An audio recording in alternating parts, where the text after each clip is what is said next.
Un cordial saludo, profesor. Voy a iniciar con mi exposición del taller número 2 de vías 1. Mi nombre es Camilo José García Chica y procederé a iniciar. La primera pregunta dice: ¿en qué consiste la selección de rutas? Bueno, en sí la selección de rutas es un proceso que se realiza antes de ejecutar un proyecto de vías. ¿Por qué se hace este proceso? ¿Qué es? Es un proceso que consiste en la recolección de datos y análisis de estos mismos, haciendo a su vez los levantamientos terrestres que amerite el proyecto. ¿Para qué se hace todo esto? Para regular los costos, para identificar las ventajas y desventajas que se van a tener al realizar en tal zona, en tal región, esta ruta, esta carretera. Si es factible, es viable en un futuro, en el presente también hay que tenerlo muy en cuenta.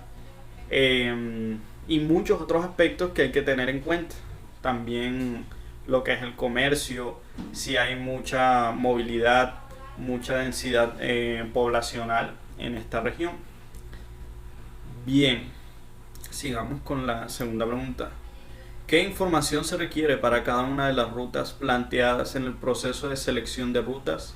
¿Cuál es la importancia de cada uno de los grupos de información mencionados anteriormente? Bueno, lo que ya venía introduciendo anteriormente. Entonces, se debe tener en cuenta mucha información relacionada a la vía, que aunque no lo creamos, son relevantes para saber si un proyecto es viable o no, si se puede construir en esa zona, si hay que cambiarlo, hay que cambiar la programación y la planeación de este proyecto debido a diferentes aspectos. ¿Cuáles son esos? Son las actividades agrícolas, la ganadera y pesquera, minera, industrial, comercial, educacional y turística, las cuales a su vez permitirán un buen análisis de cómo se debe ejecutar el proceso de selección de ruta para un acceso fácil, seguro y cómodo en lo posible a la hora de terminarla para sus usuarios. ¿Por qué podemos decir que esto es importante? ¿Cuál es la importancia de cada uno de estos grupos de información?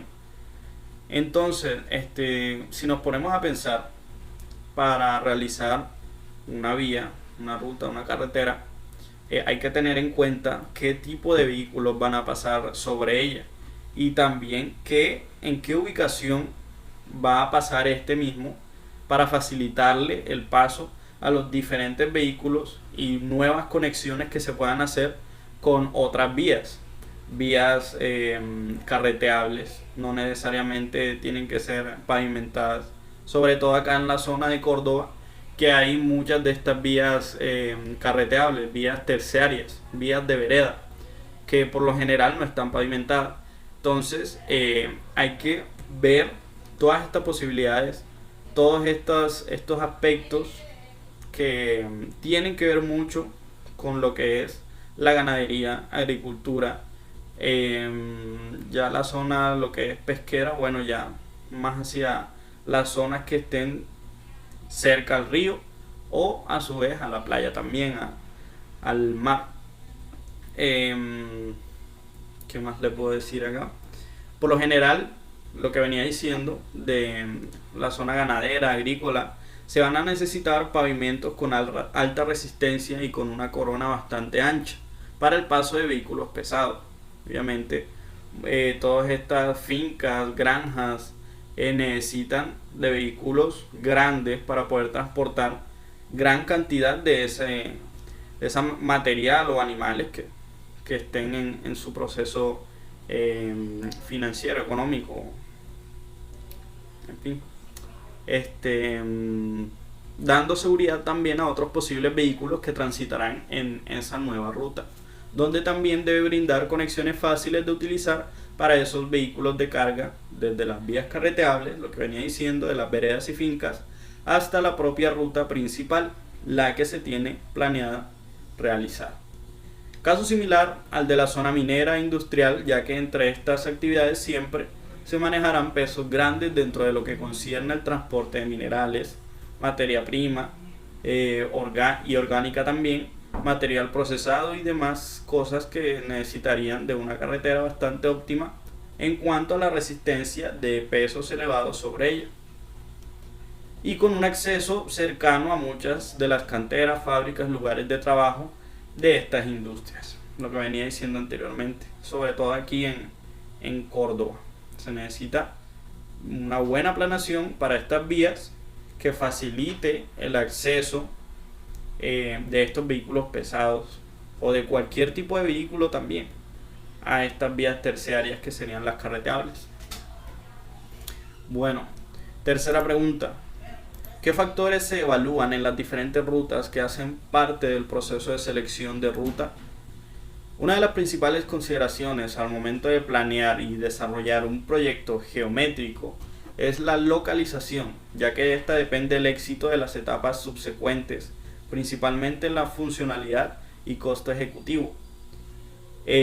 Una parte que de pronto no la mencioné anteriormente, que también hace parte de esta planeación de la ubicación, que también tiene que ver algo con la zona pesquera, es el turismo.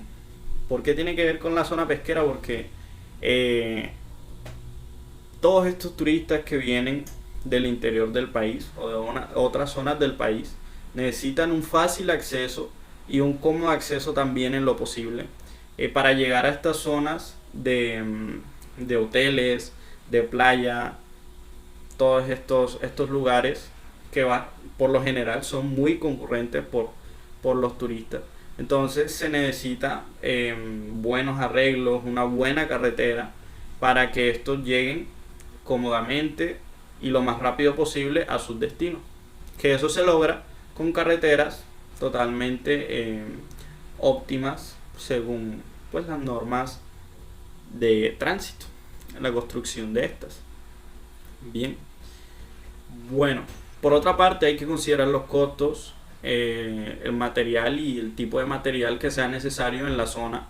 No en todas partes se van a necesitar los mismos materiales, el mismo refuerzo que se le haga a una carretera que a otra por el tipo de suelo.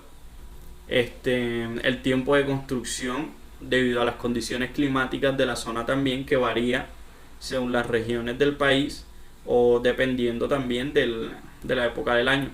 La viabilidad, que era lo primero que estábamos mencionando en toda la investigación, según los grupos o campos que son influenciados por este mismo. El impacto negativo o positivo que se le puede llegar a generar al medio ambiente circundante. ¿Qué quiere decir esto? Si no estoy mal, en Suecia o en un país bastante desarrollado tecnológicamente de Europa, hicieron un puente donde por debajo de él pasaba una carretera bastante amplia. Era una autopista bastante ancho la carretera de esta ruta. En ese puente no había otra carretera, simplemente dejaron donde estaba toda una zona rural, todo un bosque. O sea, impresionante este tipo de avances que se pueden realizar nada más para conservar todo lo que tenga que ver con el medio ambiente de ese lugar. ¿Cuál es el objetivo de ese? No solo es dejar quieto o dejar sano el medio ambiente que estaba allí, sino que también lo hicieron para pensar en los animales que tenían que cruzar esa gran autopista. Entonces les dejaron toda esa zona quietecita a los animales para que pudieran pasar sin ningún problema, sin arriesgar sus vidas tratando de pasar por la autopista. Simplemente tenían que pasar por ese puente ambiental. Bien, que son aspectos bastante interesantes que hay que analizar como ingenieros civiles. Seguimos. Llegar a generar, ya eso lo acabo de decir. Bien, todo esto lo que estaba diciendo de las cosas, los aspectos a tener en cuenta al realizar un proyecto de ruta, una selección de ruta, cumpliendo con los artículos vigentes de vías y carreteras. El constante mantenimiento dependiendo de los obstáculos generados por el material orgánico, un derrumbe, de pronto el aumento del follaje de los árboles, que estén a los lados de la carretera, de la ruta, que de pronto obstaculicen la visión o también el paso de vehículos muy altos. Y eso mismo para la comodidad en la que esta podrá ser utilizada por los conductores, por lo mismo. Bien, ok. Sigamos con el cuarto punto, que es la línea de pendiente o línea de ceros. Bueno, la línea de pendiente es aquella línea que, pasando por los puntos obligados del proyecto, conserva la pendiente uniforme especificada y que, de coincidir con el eje de la vía, los cortes y los terraplenes serían mínimos. Razón por la cual también se le conoce con el nombre de línea de ceros. ¿Qué quiere decir esto? Como lo dice su propio nombre y también según mi concepto. La línea de pendiente es esta línea que se supone que debe estar a un ángulo lo más parecido posible a la vía, horizontalmente.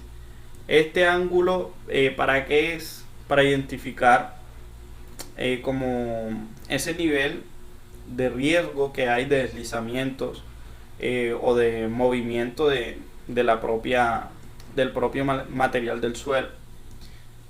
La 5, ¿cómo se traza la línea de pendiente?